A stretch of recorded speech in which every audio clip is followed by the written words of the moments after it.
Call special meeting to order, February 26th, 2024. The time and place is advertised. Our next order of business is the Pledge of Allegiance, and we have a special guest with us today who's going to lead us in the Pledge of Allegiance. Megan. Hello. Oh my gosh.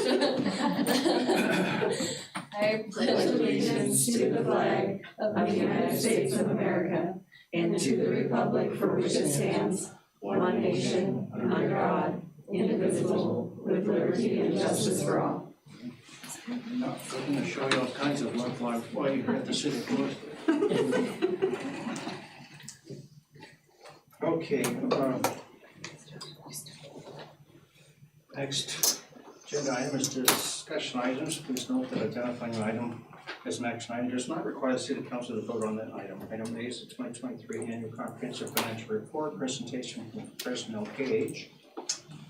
On the 2023 Annual Comprehensive Financial Report, we have Ms. Dawn with us here today. So, Dawn, if you're ready, I'm going to just turn the floor over to you, so we can hear all the good news that you have for us.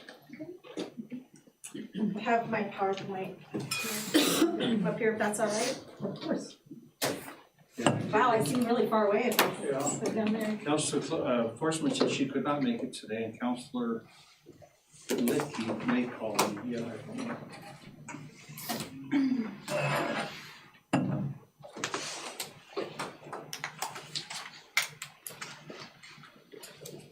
I'm just gonna pass out a little, I guess it's kind of a summary of what we'll be talking about. It's not exactly gonna be in the order that I'm going to talk, but at least have some information. I don't know how many. Any of those guys.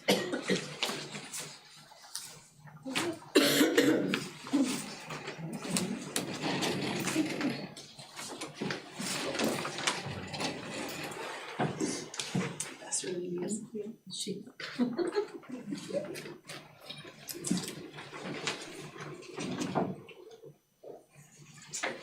If I sit down, is that, everybody can hear me and see me and don't want to see me, that's okay. Thank you for having me here today. So we're going to walk through or just discuss some items on the audit for the fiscal year that ended September 30, 2023. So that's what we're going to talk about here today. An independent audit. This is an independent audit. You know, the auditing firm and the team members are required to be independent. So that is always a requirement in all audits. This information that we're going to talk about confirms what you see throughout the year and making sure that it's accurate. When we say it confirms what you see throughout the year, it's going to be, you're like, I didn't see this in this format. So it's going to be in a different format than what you would normally see or talk about throughout the year. However, it shouldn't be any surprise and present any new information, so it shouldn't have any new information. And it evaluates the quality of the accounting work that you see or what is being done here at the City of Lewiston. So we have audited the financial statements as of, like I said, September 30, 2023. As you see in your packets, you'll have the governmental activity, business type activity, the component unit, which is the URA, will be presented, major programs, major funds, and all the other funds. So everything that goes on at the City of Lewiston, all the funds are included in this particular audited financial statement. In the packet that you have in front of you, the Annual Comprehensive Financial Report includes 5 sections. There's an introductory section, has the transmittal letter. Then there's the financial overview section, which contains the management discussion analysis and a variety of financial information. Then there's the statements that include, financial statements include the combining and individual funds, a statistical data section, which is great, that's put together by the finance and other staff members of everything that goes on here in the city, a real overview of the city and what goes on here. And then the last section is the single audit. And we'll talk about what the single audit includes a little bit later. So as an auditor, what belongs to the auditor are the opinions only. So all the financial data within this packet belongs to the city, management of the city, and the audit opinions are what belongs to an auditor in that case. So the first audit opinion is on page 11, and this report, which is 2.5 or 3 pages long, just really answers the question, do the financial statements represent what really happened in the city's financials for the year?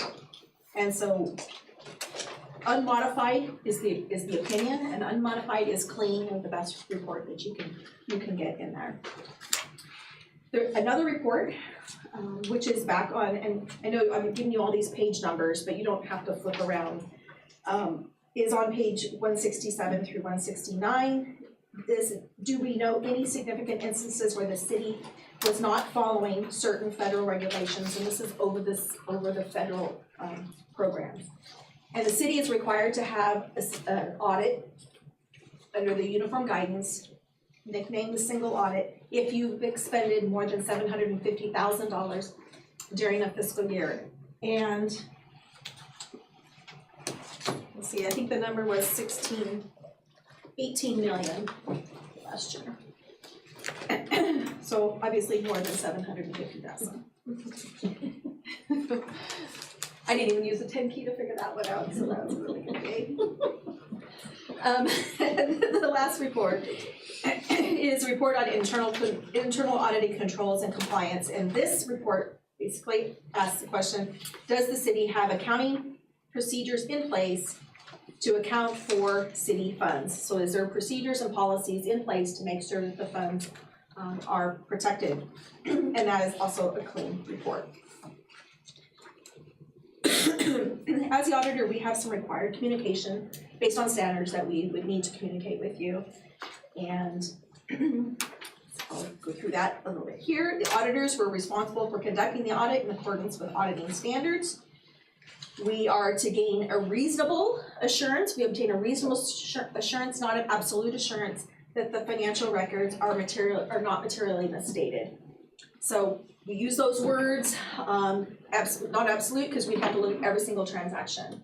And so we don't look at every single transaction. We do sampling, we do testing and that kind of thing, and then we report on those results. If we run into something, then we may expand our testing or expand the work that we do based on that.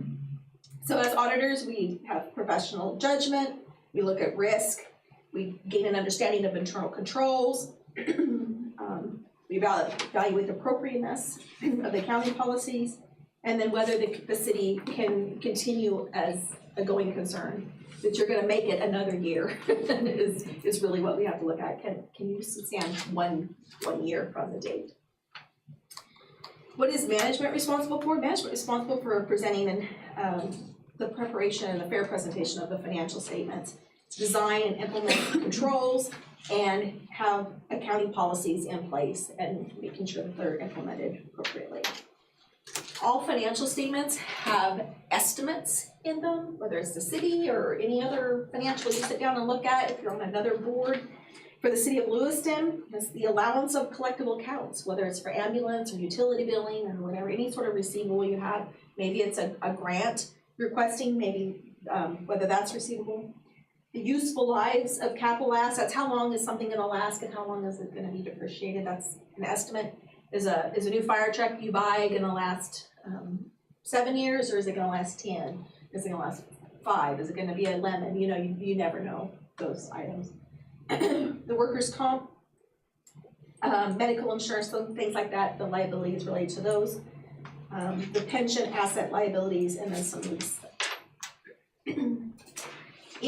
In the packet, I mentioned the management discussion analysis on page 14 through 32. If someone was just wanting to sit down and just get a really quick overview of the financial activity within the city, those would be the pages that they could look at. There's a narrative about what happened during the year, and then there's a narrative about looking towards the future. So if someone is just really wanting something quick, you might guide them to that particular section, and that would give them a summary of that. In these financial statements, besides all the funds that I talked about, I wanted to point out that there's airport additions in there. That was initiated by the airport authority. There's about 3,300,000. Half of that is included in these financials, $1.6 million. You're joint owners of the airport property with the county, so you get to pick up half of those. The Urban Renewal Agency, it's a component unit, so that is what we call discretely presented. So it's in the first few pages, it shows the activity of the URA. The City of Lewiston's Employee Benefit Plan Trust is also separately audited. We also have done that audit, and that information is included here. And then the Police Retirement Fund, which is fiduciary fund, those financial data is included as well. A couple terms I'll be using is the accrual basis of accounting, and then the modified accrual basis of accounting, and then the descriptions are there. So I just kind of want to highlight some of the statement of net positions and the statement of activities. The net position starts on page 34 and 35. I try to make it really bright and cheerful. So green to me is money. So a lot of times you'll see me highlight in green anything that has to do with money or stuff like that. So the top green that you'll see is I'm identifying the cash and investments that exists within the city, and 76,800,000 is cash, current 60 million, and non-current, which is restricted in this particular case of 16.5 million. I've highlighted in green. Another key fact to point out on the statement of that position with the assets is the capital assets. So that's all your land, your buildings, your equipment, infrastructure, water, wastewater, everything.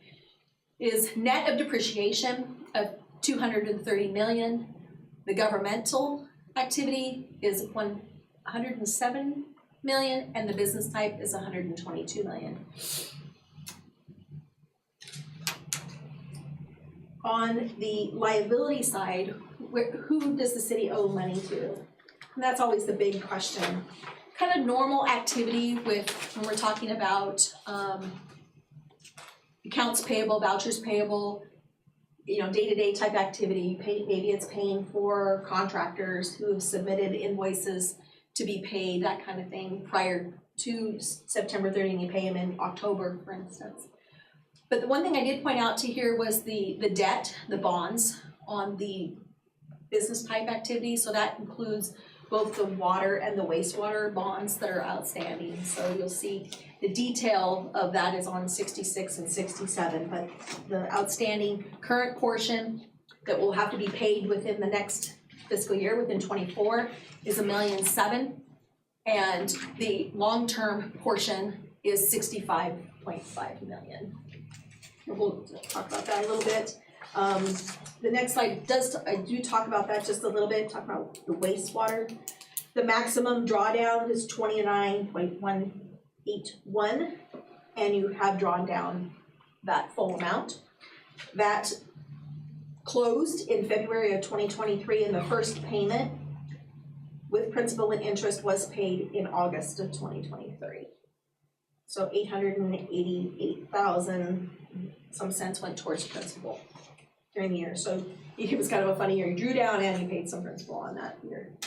In the water, the maximum draw available is 42 million. As of 9/30/2023, 39 million has been drawn on that particular loan. That is expected to close during the fiscal year 2024. Depending on when it closes, there may or may not be a payment due in the fiscal year 2024. It's, I believe, 6 months after the close is when the first payment is due. So depending on when that, it may come before or after the September 30, 2024 fiscal year. That's how that works. Urban Renewal Agency, which is included in your financials, just kind of hit on it, does have a loan, $1,187,000. It's for the East Orchards loan, and there was principal and interest payment on that during the year. Interfund loans, none. The interfund loans, there's no more interfund loans. used to be between sanitation and the community development for the library, and then there was between the golf and also sanitation. With the closing of the golf fund, that went away, and so there's that. So this kind of closes the books on any of that interfund activity that probably came before a lot of you were on the council. Maybe you were a councilman, but Yeah, I think that's. maybe before or after. But so no more of that. New turn the page, new book on interfund stuff. Statement of activities. So this is these last statements that I've been talking to you about are on the accrual basis of accounting. So revenue is recorded when you earn it, and expenses are recorded when you incur the cost, not when the money goes in and out. So just keep aware of that. This is the statement of activities. It's a little bit different than maybe some other income statements that you may see. It does work from left to right, top to bottom, expenses coming first. So I drew my little green arrows showing you how it flows.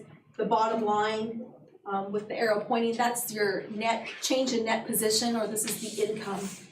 So for the government activities, 7.6 million of income. For the business type, 8.2. On the balance sheet for government funds on page 37 now, this is on the modified accrual, which is how the city operates its normal activity of recording transactions. So major funds, so there's some tests as auditors that are done to identify what major funds are, and the requirement is that they be reported separately on this statement, and then all other funds are included in one column. However, on page 94 is the schedule that has all the other funds in it. So that would be cemetery, cemetery perpetual care, library, I'm drawing a blank. But anyway, those particular funds, transit's under general.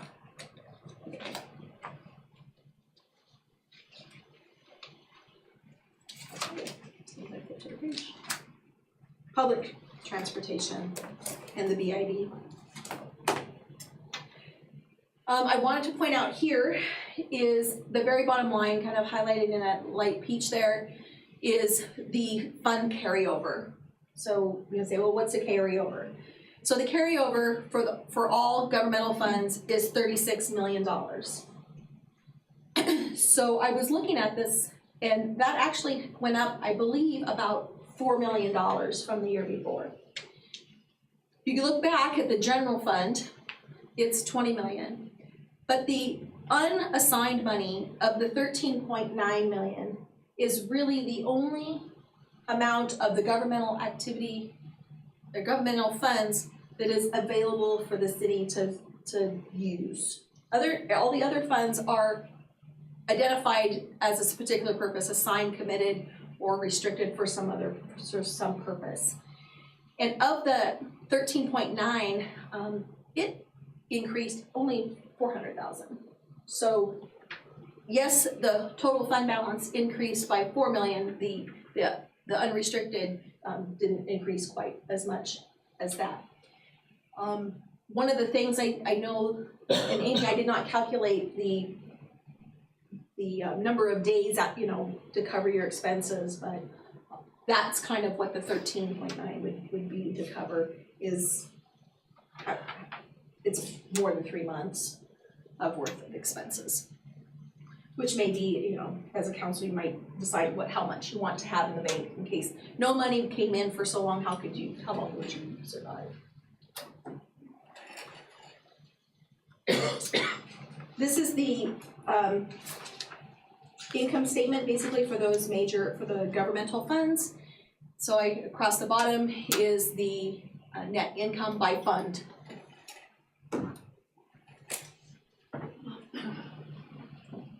This was just what I talked about with the reserve, how much of the money is reserved.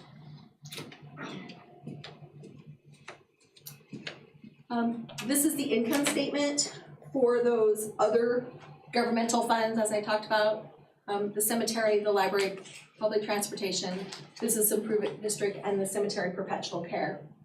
You'll see that there's a transfer of $50,000 from the cemetery perpetual care to the cemetery fund. That is the only transfer that is allowed. The perpetual care fund was established by Idaho code to fund the cemetery, and years ago when the citizens passed no transfers, this one still lives on beyond what the citizens can. The proprietary funds, these are the business types, so any of the financial numbers and totals that you'll see here will agree with some of those first reports that we looked at. So again, you have the assets, the cash and investments, and then with the restricted money as well. You'll see golf is 0. So golf would be in there, it was closed, the golf fund was closed during 2023. So you'll see the activity being zeroed out. Here's those loans again. Again, it's the same as what I showed you on those prior pages. It's just separated out by the different types of funds and the fund activities.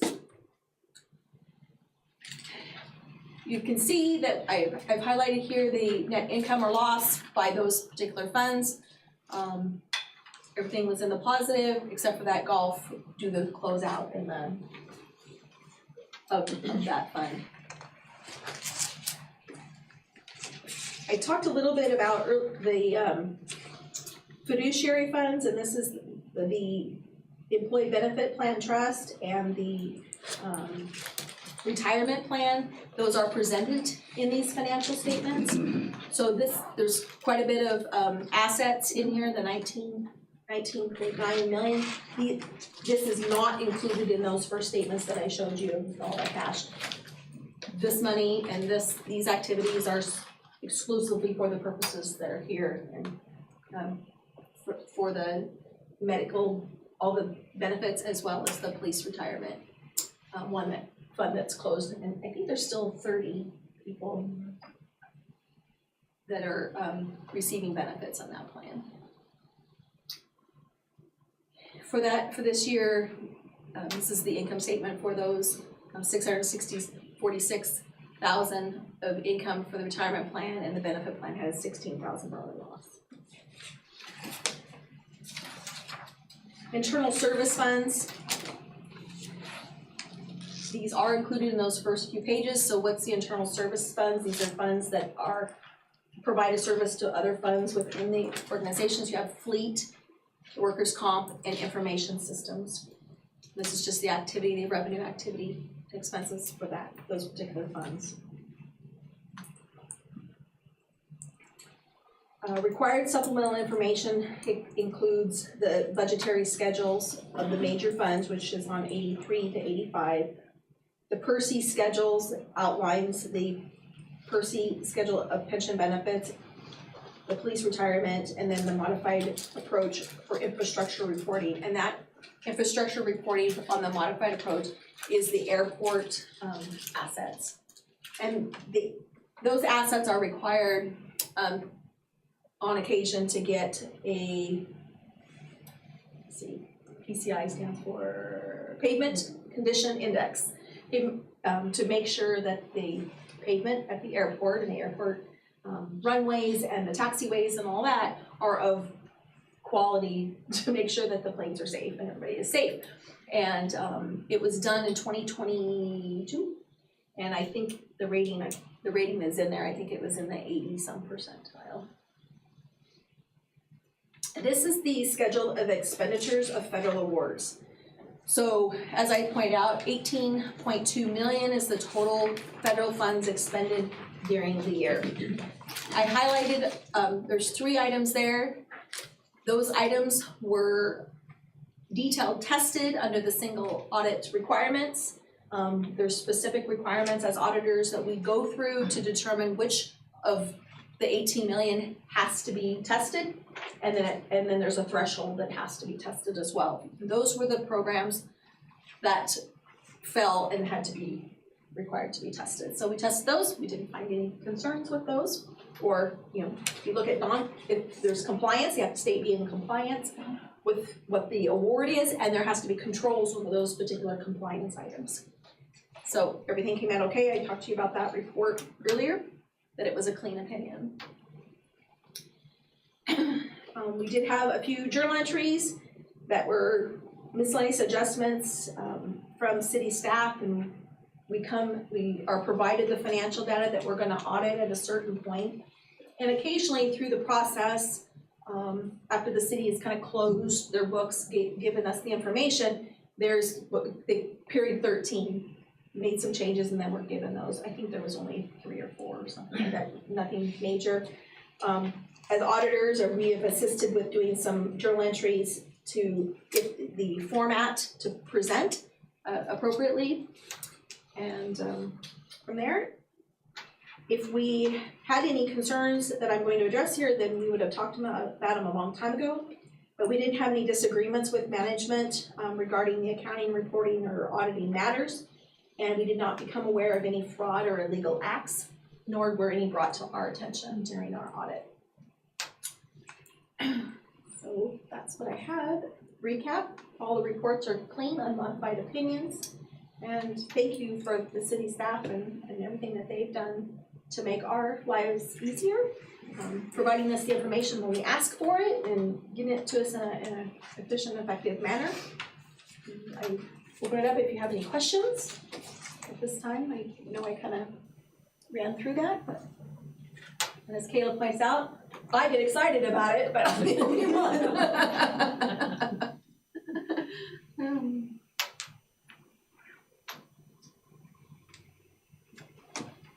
Good job, Amy and Claire. Can I provide a few comments? You can provide. So earlier in Dawn's presentation, she had mentioned our unassigned reserves went up about $400,000. If you recall, when we wrote our 23 budget, we had planned to spend close to $1 million in reserves, so we did far better than what we had budgeted. A lot of that had to do with interest earnings and then just some deferment of projects. When she went through the portion that the city picked up of the airport improvements that were made last year, that kind of comes back to that amendment we throw at you every year during the amendment process where we have that really large number in there for the airport. It's just so that we can make that entry to our books, even though we never received that money or spent that money. So it's that entry that I talk about every summer when we're putting the amendments before you. And then I did also want to point out in the single audit when we had the 18-some million of federal expenditures, that includes what we had spent of the DEQ loans. So for both the water and the wastewater, those we treat as federal grant expenditures because they did originate at a federal level. So that's why that number has been so high the last couple of years. That's because of what we've spent on the water and wastewater plants. And they're right here. So here's the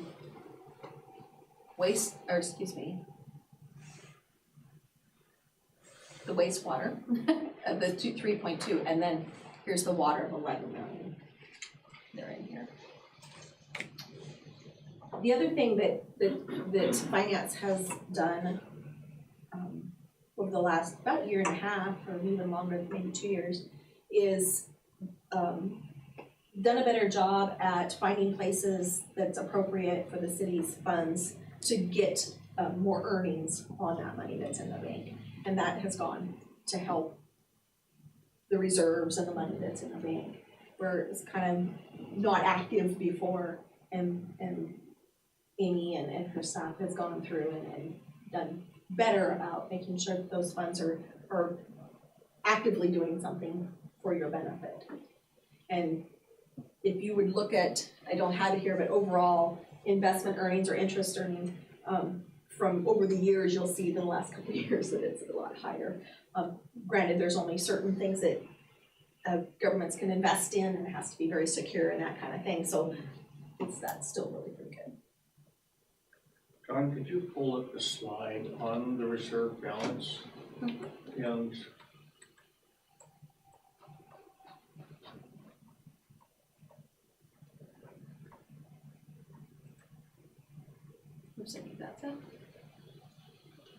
And Amy, could you maybe explain for Councilor Klein's benefit what it takes to run a city on a daily, I think most other councils have heard this, but what we figure it costs us to run the city for one day and how much ideally we'd like to have in reserve? So What all that means? our estimated daily operation amount for the general fund is in the high 80,000s. So 85 to 88,000, somewhere in there.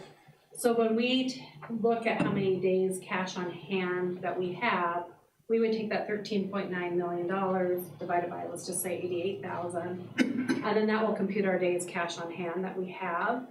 I'm gonna guess that's around 130 to 140 days. So best practice is 90 days, because that will carry you for the first 3 months of the year before we get our larger payments that come through the state shared revenue programs and property taxes. And so anything beyond that 90 days is kind of where we look at when we're wanting to fund one-time expenditures, something that's not gonna reoccur every year, that we have to have that revenue every year. This is a good source of money to pay for one-time expenditures. So capital projects or agreements that are gonna be short in nature. So if we just take 90,000 a day, which is pretty close to 88 times 90, that's 8.1 million. So if you look at that $13.9 million figure up there, it tells you that we have, I don't know, $5 million that, may be a candidate to identify some one-time expenditures. So when we get closer to writing our budgets, and we'll meet, Amy and I and Claire will meet with the different departments, and they'll present their budgets to us and make their requests, and then we will recommend to fund things or not fund things to the council. And that may include, if somebody wants to buy some special equipment, let's say that they've never had the opportunity to buy, or could even be putting dollars into some travel, for training that maybe they haven't had those opportunities for a while. But we'll get a little bit aggressive, I think, spending those dollars. We tried to do that for 2 years in a row now, and every year we come back, we have more money.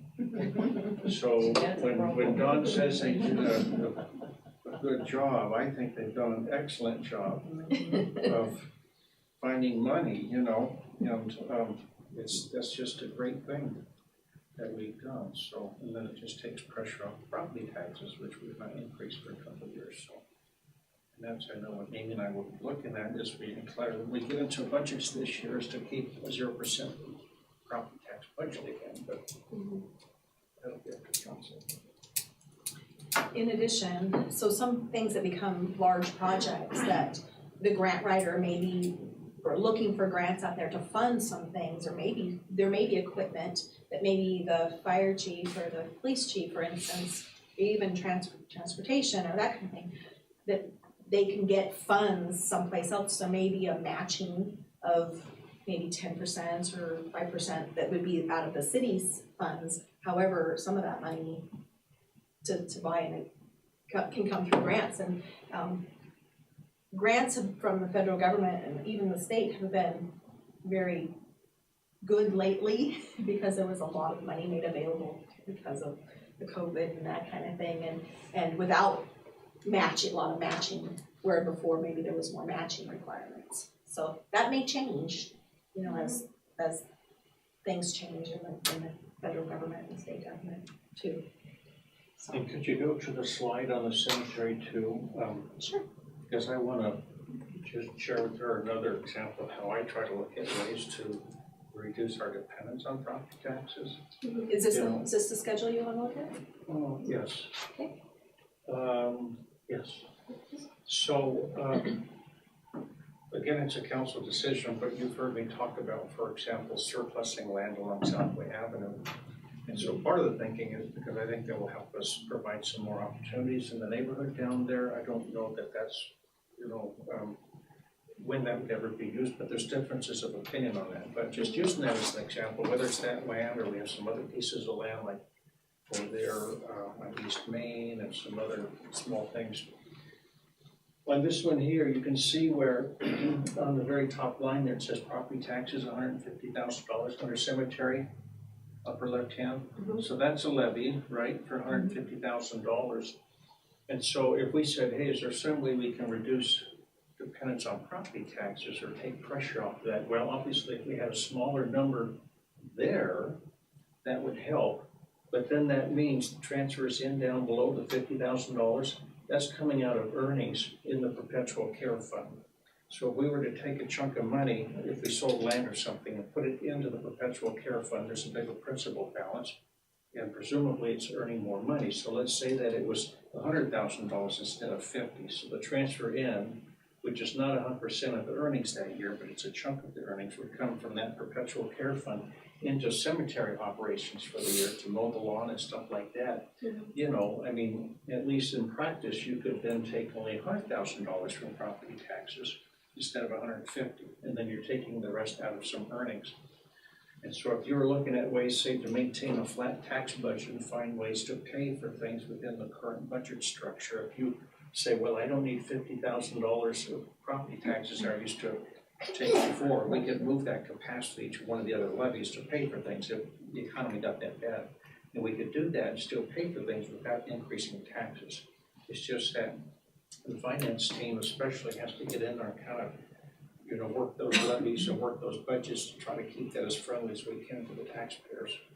And then it comes to the council ultimately makes that decision, so. Last year in 2022, the perpetual care funds that are invested, it was low, or it might even have been a loss, I can't remember. So there were no funds transferred to the cemetery fund last year, I believe it was last year. And then I think even the year before it was less, it was 25 rather than 50 or something like that. So where the money being transferred comes out of the earnings, so if the earnings aren't there, then the money doesn't get transferred. And there were some projects, I think a couple years ago, it was budgeted to have more money moved, but the projects that were gonna occur at the cemetery didn't actually happen, so it didn't. That's been a couple, 2-3 years ago now, but, so it's not always set in stone, that it doesn't always happen just because it's budgeted.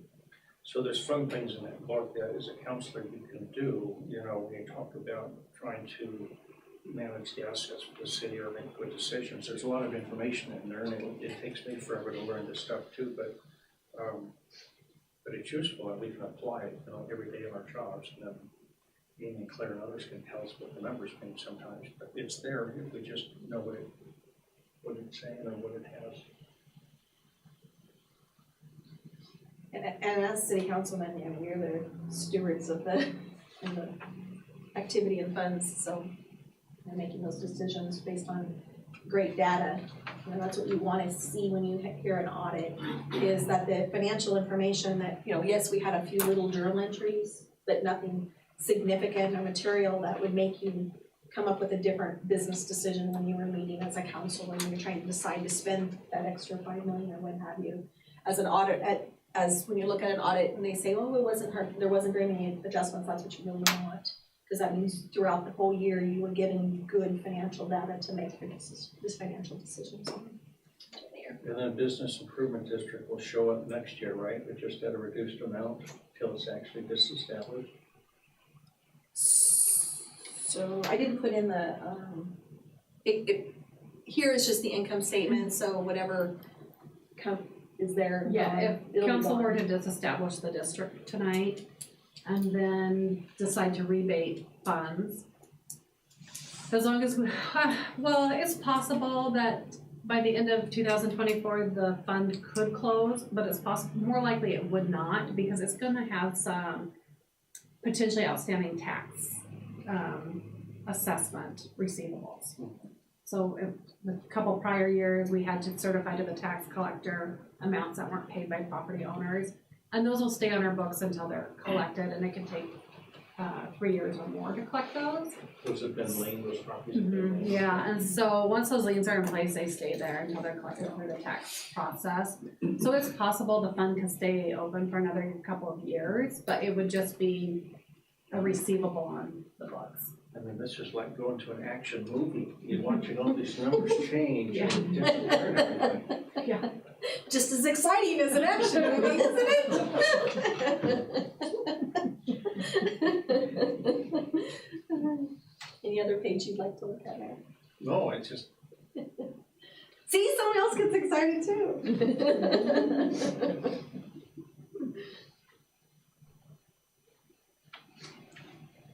Yeah, the book is pretty thick and there's a lot of information in there, for sure, for sure.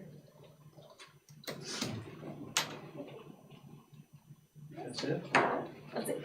I'm not gonna dance or anything, so. Or sing, no. I don't know. Well, counselors, do you have any questions or thoughts you would like to share with Ms. Dawn? This is your opportunity. I know sometimes, we'll hear from the public, and they'll say, well, we're tired of hearing that the city keeps getting a clean report, and then they want to criticize the auditors, thinking, well, they're not doing their job, or there's something going on, but it's what it is, it's, anybody can come back and double check our numbers, and assuming there's no mistakes, that's what it is, so. Yeah. I appreciate you taking your time to come out and talk to us today. I appreciate the city, I work for the council. Yes, I deal with the finance department, that kind of thing, but you as council people are the ones who hire President Gage and make that final decision. And so I appreciate that. If there's any questions that come up anytime during the year, we're not just here for our, let's say one time a year, or one time a year kind of lasts a number of months, but if you have any questions that do come up throughout the year, feel free to give me a call. And as auditors, we do communicate with the finance throughout the years. When the golf fund was looking to be closed, we were in communication. What's the best way to handle that? What's the best way, what do you think? We have to be independent, can't make any management decisions, but we can give our thoughts and opinions, things to look out for. And we really appreciate that as auditors. We appreciate those clients reaching out to us throughout the year to make sure that they're handling a situation that has come up that is maybe a little bit out of the ordinary, and get that right when it's happening, rather than coming in, almost a year later or whatever, and then knowing that it got messed up and it has to be corrected, and that just takes that much longer, and then now you're not getting the information that's all that accurate. So that happens throughout the year. So, I just don't talk to Amy and Claire just once, during this time of year. It happens, there's communication throughout the year as well. You have that audit committee that Yeah, reviews as well, and 2 counselors, correct? yes, there's 2 Kleber, you're on that, and I am, yeah. And so that committee was established, I believe, about 13 or 14 years ago to help enhance transparency with the community. So there's, I believe, three community members besides the 2 council members on that committee, meet a few times a year, and can bring to the auditors or finance different things that maybe they've heard in the community, or things that need to be brought up in the audit or focused on, or that kind of thing.